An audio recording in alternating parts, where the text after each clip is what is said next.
ये जिहड़ी सरकार वालों नवीं सिट बनी है, इन्हें चुप चपीते सौदे साध का जिहड़ा नां है उस FIR दे विचों बाहर कढ़ दिता है, जबकि 63 नंबर FIR दे विच उहदा नां जिहड़ा शामिल है।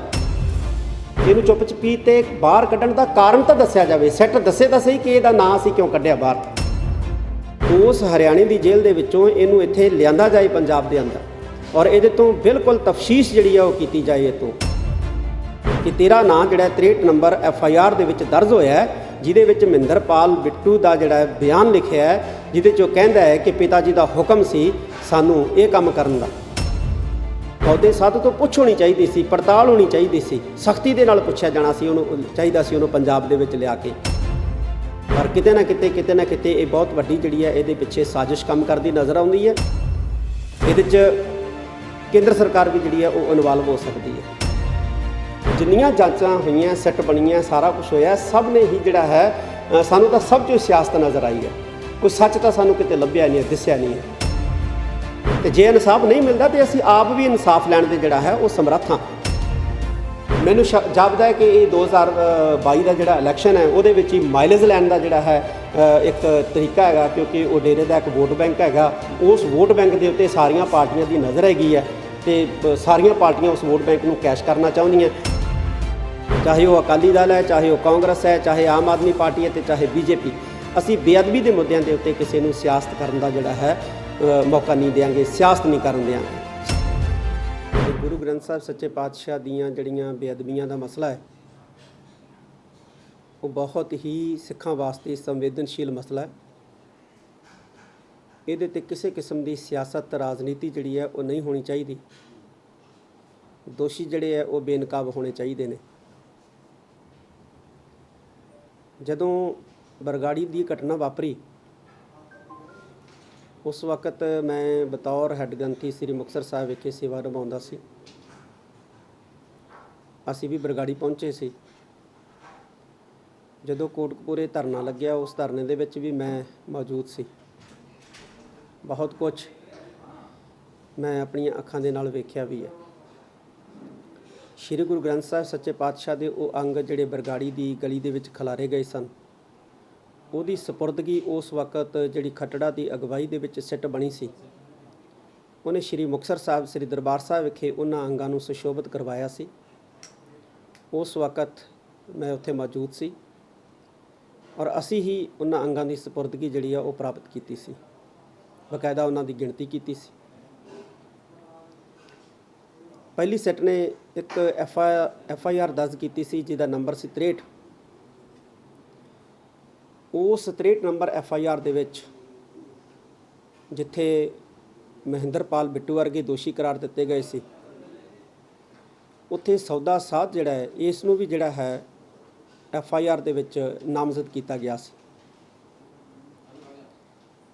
ते ये जिहड़ी FIR सी FIR नंबर 63, ये बिरज जवाहर सिंह वाला विखे जिहड़ा गुरु ग्रंथ साहिब पातशाह जी का सरूप जिहड़ा है ये शरारती अंसर लै गए सन उस बारे से।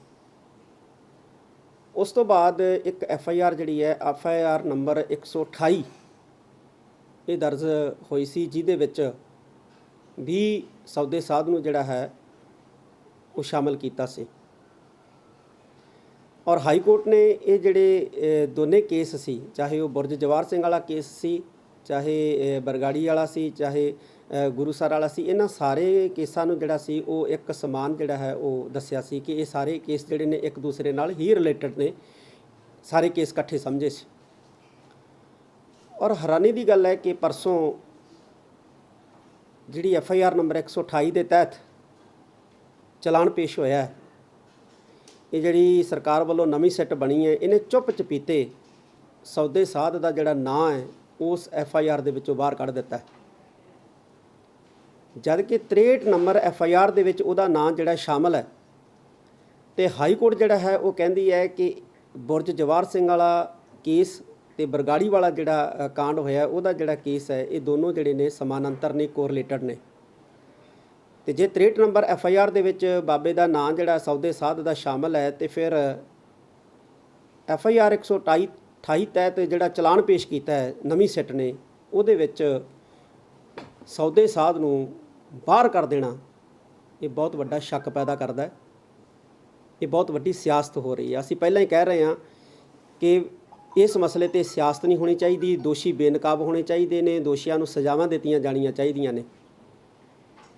ਚੁੱਪ ਚਪੀਤੇ ਜਿਹੜਾ ਨਾਂ ਕਿਉਂ ਬਾਹਰ ਕੱਢ ਦਿੱਤਾ ਗਿਆ ਕਿ 2022 ਦੇ ਵਿੱਚ ਜਿਹੜੇ ਇਲੈਕਸ਼ਨ ਆ ਰਹੇ ਨੇ ਉਹਨਾਂ ਦੇ ਵਿੱਚੋਂ ਮਾਈਲੇਜ ਲੈਣੀ ਹੈ, ਕਿਉਂ ਕੱਢਿਆ ਨਾਂ ਬਾਹਰ? ਇਹ ਇੱਕ ਬਹੁਤ ਵੱਡਾ ਜਿਹੜਾ ਹੈ ਸ਼ੱਕ ਪੈਦਾ ਕਰਦਾ ਹੈ। ਔਰ ਮੈਨੂੰ ਹੈਰਾਨਗੀ ਇਸ ਗੱਲ ਦੀ ਵੀ ਹੈ ਕਿ ਬੇਅਦਬੀ ਦੇ ਮੁੱਦੇ ਦੇ ਉੱਤੇ ਜਿਹੜੀਆਂ ਪੰਥਕ ਧਿਰਾਂ ਨੇ ਕਹਿੰਦੀਆਂ ਨੇ ਕਿ ਅਸੀਂ ਪੰਥਕ ਧਿਰਾਂ ਹਾਂ, ਔਰ ਬਹੁਤ ਉਹ ਧਰਨੇ ਵੀ ਲਾਉਂਦੀਆਂ ਨੇ, ਮੁਜ਼ਾਹਰੇ ਵੀ ਕਰਦੀਆਂ ਨੇ, ਬਹੁਤ ਚੰਗੀ ਗੱਲ ਹੈ। ਔਰ ਉਹ ਵੀ ਇਸ ਮੁੱਦੇ ਦੇ ਉੱਤੇ ਖਾਮੋਸ਼ ਹੈ। ਉਹਨਾਂ ਦਾ ਇੱਕ ਬਿਆਨ ਤੱਕ ਜਿਹੜਾ ਹੈ ਉਹ ਪੜ੍ਹਨ ਨੂੰ ਨਹੀਂ ਮਿਲਿਆ, ਕੋਈ ਸੁਣਨ ਨੂੰ ਨਹੀਂ ਮਿਲਿਆ। ਕਿਉਂ ਸੌਦੇ ਸਾਧ ਦਾ ਨਾਮ ਜਿਹੜਾ ਹੈ ਪਰਸੋਂ ਜਿਹੜਾ ਚਲਾਨ ਪੇਸ਼ ਕੀਤਾ ਹੈ ਫਰੀਦਕੋਟ ਦੇ ਵਿੱਚ 128 ਨੰਬਰ FIR ਦੇ ਸਬੰਧ ਦੇ ਵਿੱਚ, ਉਹਦੇ ਚੋਂ ਅਖੌਤੀ ਸੌਦੇ ਸਾਧ ਦਾ ਜਿਹੜਾ ਨਾਂ ਜਿਹੜਾ ਹੈ ਉਹ ਬਾਹਰ ਕਿਉਂ ਕੱਢਿਆ ਗਿਆ? ਅਸੀਂ ਤਾਂ ਇਹ ਮੰਗ ਕਰਦੇ ਹਾਂ ਕਿ ਜਿਹੜਾ ਉੱਥੇ ਜਿਹੜੀ ਜੇਲ੍ਹ 'ਚ ਬੰਦ ਹੈ ਹਰਿਆਣੇ ਦੀ 'ਚ, ਉਸ ਹਰਿਆਣੇ ਦੀ ਜੇਲ੍ਹ ਦੇ ਵਿੱਚੋਂ ਇਹਨੂੰ ਇੱਥੇ ਲਿਆਂਦਾ ਜਾਏ ਪੰਜਾਬ ਦੇ ਅੰਦਰ, ਔਰ ਇਹਦੇ ਤੋਂ ਬਿਲਕੁਲ ਤਫਤੀਸ਼ ਜਿਹੜੀ ਆ ਉਹ ਕੀਤੀ ਜਾਏ, ਇਹ ਤੋਂ ਪੁੱਛਿਆ ਜਾਏ ਇਸ ਤੋਂ ਸਾਰਾ ਇਸ ਘਟਨਾਕ੍ਰਮ ਦੇ ਵਿੱਚ ਜੋ ਬਰਗਾੜੀ ਦੇ ਵਿੱਚ ਹੋਇਆ, ਜੋ ਬੁਰਜ ਜਵਾਹਰ ਸਿੰਘ ਵਾਲਿਆਂ ਦੇ ਵਿੱਚ ਹੋਇਆ, ਇਹਨਾਂ ਬਾਰੇ ਸੌਦੇ ਸਾਧ ਤੋਂ ਪੁੱਛ ਹੋਣੀ ਚਾਹੀਦੀ ਸੀ, ਪੜਤਾਲ ਹੋਣੀ ਚਾਹੀਦੀ ਸੀ, ਸਖਤੀ ਦੇ ਨਾਲ ਪੁੱਛਿਆ ਜਾਣਾ ਸੀ, ਉਹਨੂੰ ਚਾਹੀਦਾ ਸੀ ਉਹਨੂੰ ਪੰਜਾਬ ਦੇ ਵਿੱਚ ਲਿਆ ਕੇ। ਪਰ ਕਿਤੇ ਨਾ ਕਿਤੇ ਇਹ ਬਹੁਤ ਵੱਡੀ ਜਿਹੜੀ ਹੈ ਇਹਦੇ ਪਿੱਛੇ ਸਾਜ਼ਿਸ਼ ਕੰਮ ਕਰਦੀ ਨਜ਼ਰ ਆਉਂਦੀ ਹੈ। ਔਰ ਮੈਂ ਸਿੱਖ ਜਥੇਬੰਦੀਆਂ ਜਿਹੜੀਆਂ ਪੰਥਕ ਜਥੇਬੰਦੀਆਂ ਉਹਨਾਂ ਨੂੰ ਵੀ ਅਪੀਲ ਕਰੂੰਗਾ ਕਿ ਇਸ ਸਬੰਧ ਦੇ ਵਿੱਚ ਉਹ ਜ਼ਰੂਰ ਬੋਲਣ, ਜ਼ਰੂਰ ਵਿਰੋਧ ਕਰਨ, ਅਸੀਂ ਉਹਨਾਂ ਦੇ ਨਾਲ ਹੋਵਾਂਗੇ। ਤੇ ਇਹ ਬਹੁਤ ਹੀ ਮਾੜਾ ਜਿਹੜਾ ਹੈ ਪਰਸੋਂ ਜਿਹੜਾ ਨਵੀਂ ਸੈੱਟ ਨੇ ਜਿਹੜਾ ਚਲਾਨ ਪੇਸ਼ ਕੀਤਾ, ਉਹਦੇ 'ਚੋਂ ਸੌਦੇ ਸਾਧ ਨੂੰ ਬਾਹਰ ਕੱਢਣਾ, ਇਹ ਸਾਡੇ ਵਾਸਤੇ ਬਹੁਤ ਜਿਹੜਾ ਹੈ ਉਹ ਇੱਕ ਦਰਦਮੰਦ ਜਿਹੜਾ ਹੈ ਉਹ ਇਹ ਘਟਨਾ ਹੈ, ਔਰ ਸ਼ੱਕ ਪੈਦਾ ਕਰ ਰਹੀ ਹੈ ਕਿਤੇ ਨਾ ਕਿਤੇ ਸਰਕਾਰਾਂ ਦੀ ਨੀਤ ਦੇ ਉੱਤੇ। ਇਹਦੇ 'ਚ ਕੇਂਦਰ ਸਰਕਾਰ ਵੀ ਜਿਹੜੀ ਹੈ ਉਹ ਇਨਵਾਲਵ ਹੋ ਸਕਦੀ ਹੈ। ਕਿਉਂ ਕੱਢਿਆ ਉਸ ਦਾ ਨਾਂ? ਚਾਹੀਦਾ ਇਹ ਹੈ ਕਿ ਸਿੱਟ ਜਿਹੜੀ ਹੈ ਨਵੀਂ ਬਣੀ, ਇਹ ਸੌਦੇ ਸਾਧ ਨੂੰ ਲਿਆ ਕੇ ਇੱਥੇ ਸਖਤੀ ਦੇ ਨਾਲ ਪੁੱਛ ਕਰਦੀ, ਪੜਤਾਲ ਕਰਦੀ, ਕਿਉਂਕਿ ਧਾਰਾ 63 ਨੰਬਰ FIR ਦੇ ਵਿੱਚ ਉਹਦਾ ਨਾਂ ਸ਼ਾਮਲ ਸੀ, ਤੇ ਜਿਨ੍ਹਾਂ ਬੰਦਿਆਂ ਦਾ ਨਾਂ ਜਿਹੜਾ ਹੈ ਸ਼ਾਮਲ ਸੀ 63 ਨੰਬਰ FIR ਦੇ ਵਿੱਚ, ਉਹਨਾਂ ਬਾਕੀਆਂ ਤੋਂ ਪੁੱਛ ਪੜਤਾਲ ਕੀਤੀ ਗਈ ਹੈ, ਤੇ ਸੌਦੇ ਸਾਧ ਤੋਂ ਪੁੱਛ ਪੜਤਾਲ ਕਿਉਂ ਨਹੀਂ ਕੀਤੀ ਗਈ? ਪੁੱਛ ਪੜਤਾਲ ਕਰਨੀ ਦੂਰ, ਉਹਦਾ ਨਾਂ ਜਿਹੜਾ FIR ਦੇ ਵਿੱਚੋਂ ਬਾਹਰ ਕੱਢ ਦਿੱਤਾ ਗਿਆ। ਇਸ ਸਬੰਧ ਦੇ ਵਿੱਚ ਪਰਸੋਂ ਤਖਤ ਸ੍ਰੀ ਦਮਦਮਾ ਸਾਹਿਬ ਵਿਖੇ ਅਸੀਂ ਸਿੱਖ ਜਥੇਬੰਦੀਆਂ ਦੀ ਇੱਕ ਮੀਟਿੰਗ ਵੀ ਬੁਲਾਈ ਹੈ, ਜਿਹਦੇ ਵਿੱਚ ਵਿਸ਼ਵ ਦੀਆਂ ਕੋਈ 100 ਦੇ ਕਰੀਬ ਜਥੇਬੰਦੀਆਂ ਸ਼ਾਮਲ ਹੋ ਰਹੀਆਂ ਨੇ। ਅਸੀਂ ਉਹਨਾਂ ਜਥੇਬੰਦੀਆਂ ਦੀ ਮੀਟਿੰਗ ਦੇ ਵਿੱਚ ਵੀ ਇਹ ਮੁੱਦਾ ਜਿਹੜਾ ਉਠਾਵਾਂਗੇ। ਅਸੀਂ ਚੁੱਪ ਨਹੀਂ ਰਹਾਂਗੇ। ਬਿਲਕੁਲ ਜਿਹੜਾ ਹੈ ਅਸੀਂ ਬਾਰ-ਬਾਰ ਸ੍ਰੀ ਅਕਾਲ ਤਖਤ ਸਾਹਿਬ ਵੱਲੋਂ ਵੀ ਕਹਿ ਰਹੇ ਹਾਂ, ਕਿਹਾ ਹੈ ਕਿ ਇਹਨਾਂ ਬੇਅਦਬੀਆਂ ਦੇ ਮੁੱਦਿਆਂ ਦੇ ਉੱਤੇ ਸਿਆਸਤ ਨਹੀਂ ਹੋਣੀ ਚਾਹੀਦੀ। ਕਿੱਡੀ ਕਮਾਲ ਦੀ ਗੱਲ ਹੈ ਕਿ ਸਿਆਸਤ ਕੀਤੀ ਜਾ ਰਹੀ ਹੈ, ਰਾਜਨੀਤੀ ਕੀਤੀ ਜਾ ਰਹੀ ਹੈ ਬੇਅਦਬੀ ਦੇ ਮਸਲੇ ਦੇ ਉੱਤੇ, ਔਰ ਇਸ ਰਾਜਨੀਤੀ ਨੂੰ, ਇਸ ਸਿਆਸਤ ਨੂੰ, ਜਿਹਦਾ ਮਕਸਦ ਜਿਹੜਾ ਹੈ ਉਹ ਚੋਣਾਂ ਜਿੱਤਣਾ ਨੇ ਵਿਧਾਨ ਸਭਾ ਦੀਆਂ, ਇਹਨੂੰ ਹਰਗਜ਼ ਜਿਹੜਾ ਹੈ ਉਹ ਬਰਦਾਸ਼ਤ ਨਹੀਂ ਕੀਤਾ ਜਾ ਸਕਦਾ। ਔਰ ਅਸੀਂ ਕਿਸੇ ਵੀ ਪਾਰਟੀ ਨੂੰ, ਚਾਹੇ ਉਹ ਅਕਾਲੀ ਦਲ ਹੈ, ਚਾਹੇ ਉਹ ਕਾਂਗਰਸ ਹੈ, ਚਾਹੇ ਆਮ ਆਦਮੀ ਪਾਰਟੀ ਹੈ, ਤੇ ਚਾਹੇ BJP, ਅਸੀਂ ਬੇਅਦਬੀ ਦੇ ਮੁੱਦਿਆਂ ਦੇ ਉੱਤੇ ਕਿਸੇ ਨੂੰ ਸਿਆਸਤ ਕਰਨ ਦਾ ਜਿਹੜਾ ਹੈ ਮੌਕਾ ਨਹੀਂ ਦੇਵਾਂਗੇ, ਸਿਆਸਤ ਨਹੀਂ ਕਰਨ ਦੇਵਾਂਗੇ। ਸਿਆਸਤ ਨਹੀਂ ਹੋਣੀ ਚਾਹੀਦੀ, ਨਾ ਕਿਸੇ ਜਥੇਬੰਦੀ ਨੂੰ ਜਿਹੜਾ ਸਿਆਸਤ ਕਰਨੀ ਚਾਹੀਦੀ ਹੈ, ਨਾ ਪਾਰਟੀਆਂ ਨੂੰ ਸਿਆਸਤ ਕਰਨੀ ਚਾਹੀਦੀ ਹੈ, ਨਾ ਸਰਕਾਰਾਂ ਨੂੰ ਸਿਆਸਤ ਕਰਨੀ ਚਾਹੀਦੀ ਹੈ। ਸਿੱਖ ਇਨਸਾਫ ਮੰਗਦੇ ਆ, ਔਰ ਅਸੀਂ ਇਨਸਾਫ ਜਿਹੜਾ ਹੈ ਚਾਹੁੰਦੇ ਹਾਂ ਕਿ ਇਸ ਬੇਅਦਬੀ ਦੇ ਮਸਲੇ ਦੇ ਉੱਤੇ ਇਨਸਾਫ ਹੋਵੇ। ਤੇ ਜੇ ਇਨਸਾਫ ਨਹੀਂ ਮਿਲਦਾ ਤੇ ਅਸੀਂ ਆਪ ਵੀ ਇਨਸਾਫ ਲੈਣ ਦੇ ਜਿਹੜਾ ਹੈ ਉਹ ਸਮਰੱਥ ਹਾਂ। ਇਸ ਕਰਕੇ ਸਰਕਾਰ ਦਾ ਫਰਜ਼ ਬਣਦਾ ਹੈ ਕਿ ਉਹ ਸੌਦੇ ਸਾਧ ਦੀ ਜਿਹੜੀ ਆ ਉਹ ਪੂਰੀ ਤਰ੍ਹਾਂ ਪੁੱਛ ਕਰੇ, ਪੜਤਾਲ ਕਰੇ ਕਿ ਤੇਰਾ ਨਾਂ ਜਿਹੜਾ 63 ਨੰਬਰ FIR ਦੇ ਵਿੱਚ ਦਰਜ ਹੋਇਆ ਹੈ, ਜਿਹਦੇ ਵਿੱਚ ਮਹਿੰਦਰਪਾਲ ਬਿੱਟੂ ਦਾ ਜਿਹੜਾ ਬਿਆਨ ਲਿਖਿਆ ਹੈ, ਜਿਹਦੇ 'ਚੋਂ ਕਹਿੰਦਾ ਹੈ ਕਿ ਪਿਤਾ ਜੀ ਦਾ ਹੁਕਮ ਸੀ ਸਾਨੂੰ ਇਹ ਕੰਮ ਕਰਨ ਦਾ, ਤੇ ਉਹਦਾ ਨਾਂ ਬਾਹਰ ਕੱਢ ਦਿੱਤਾ। ਕਿੰਨੀ ਹੈਰਾਨੀ ਦੀ ਗੱਲ ਹੈ ਔਰ ਸ਼ਰਮ ਵਾਲੀ ਗੱਲ ਹੈ ਸਾਡੇ ਵਾਸਤੇ। ਅਸੀਂ ਬੋਲ ਹੀ ਨਹੀਂ ਰਹੇ, ਤਾਂ ਬੋਲਣਾ ਚਾਹੀਦਾ ਹੈ। ਤੇ ਇਸ ਮਸਲੇ ਦੇ ਉੱਤੇ ਮੈਂ ਇੱਕ ਵਾਰੀ ਫੇਰ ਕਹਾਂਗਾ ਕਿ ਸਿਆਸਤ ਜਿਹੜੀ ਆ ਉਹ ਬਿਲਕੁਲ ਨਹੀਂ ਹੋਣੀ ਚਾਹੀਦੀ।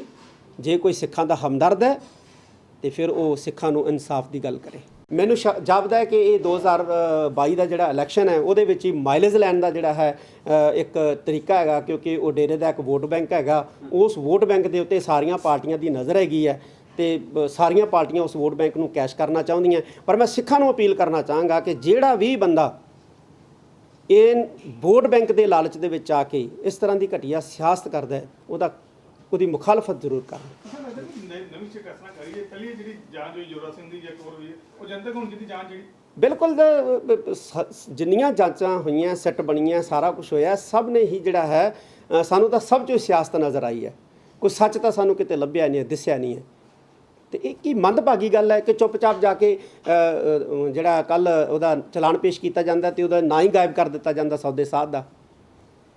ਫਿਰ ਜੇ ਨਾ ਉਹ ਸ਼ਾਮਲ ਨਹੀਂ ਸੀ ਫਿਰ ਧਾਰਾ ਜਿਹੜੀ 63 ਨੰਬਰ FIR ਹੈ ਉਹਦੇ ਵਿੱਚ ਦਰਜ ਹੋਇਆ ਸੀ ਮਹਿੰਦਰਪਾਲ ਬਿੱਟੂ ਦੇ ਜਿਹੜਾ ਬਿਆਨਾਂ ਦੇ ਆਧਾਰ ਦੇ ਉੱਤੇ ਨਾਂ ਜਿਹੜਾ ਇਹਦਾ ਦਰਜ ਹੋਇਆ ਸੀਗਾ ਤੇ ਇਹਨੂੰ ਚੁੱਪ-ਚਪੀ ਤੇ ਬਾਹਰ ਕੱਢਣ ਦਾ ਕਾਰਨ ਤਾਂ ਦੱਸਿਆ ਜਾਵੇ। ਸੈੱਟ ਦੱਸੇ ਤਾਂ ਸਹੀ ਕਿ ਇਹਦਾ ਨਾਂ ਅਸੀਂ ਕਿਉਂ ਕੱਢਿਆ ਬਾਹਰ, ਜਨਤਕ ਕਰੇ ਇਸ ਗੱਲ ਨੂੰ ਕਿ ਇਹ ਸੌਦੇ ਸਾਧ ਦਾ ਨਾਂ ਜਿਹੜਾ 128 ਨੰਬਰ FIR ਦੇ ਵਿੱਚੋਂ ਚਲਾਨ ਪੇਸ਼ ਕਰਦੇ ਵਕਤ ਬਾਹਰ ਕੱਢਿਆ ਉਹ ਕਿਉਂ ਕੱਢਿਆ ਗਿਆ, ਇਹ ਦੱਸਣਾ ਚਾਹੀਦਾ ਸੈੱਟ ਨੂੰ।